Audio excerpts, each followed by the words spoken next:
Welcome, I'm Ian Baker, and today we're going to cover some RVing basics, and that is hooking up a travel trailer. One important note, before you do hook up, you want to make sure that your travel trailer is properly loaded, and for instructions how to do this, you can check out the video in the description. Now that we're confident our travel trailer is properly loaded to help reduce awkward sway or bad towing conditions, now it's time to start the hookup process. And to do so, we want to back our truck up and line up the hitch ball with the travel trailer's coupler.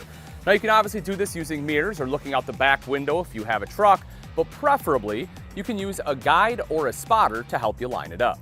Once you're somewhat close and lined up, now it's time to make sure that your wheel chocks are in place, your stairs are up, your slides are in, and any stabilizer jacks are retracted. All right, next we want to remove the coupler pin here and open up our latch so that it can accept the ball.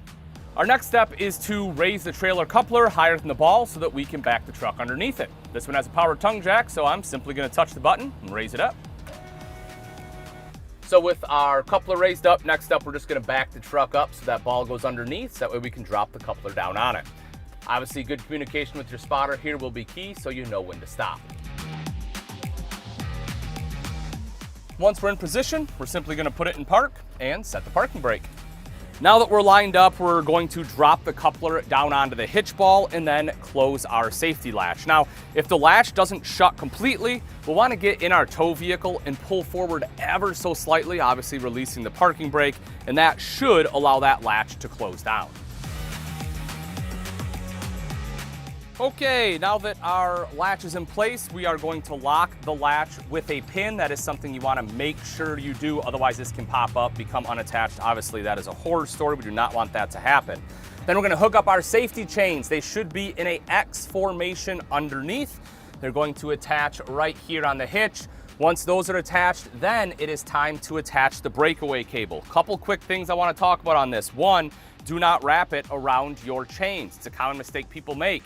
It can get caught and bound in there and actually snap, and then you don't have any kind of emergency braking system. Also, when you hook it up, this is not the right kind of carabiner. This can break, this can open up, it can come out again, then your fail-safe fails. You want one that actually locks like so. Put that on there, hook it up, and then lock it in place.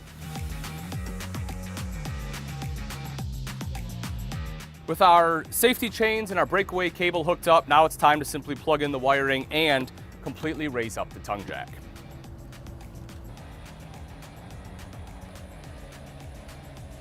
Okay, with it all hooked up, we just have a few safety checks before we go. First, we want to check our lights and make sure our lights are working. Then we will want to check the brake control, make sure the gain is set where you want it to be. Then lastly, we want to make sure we close all our propane and turn off propane using appliances.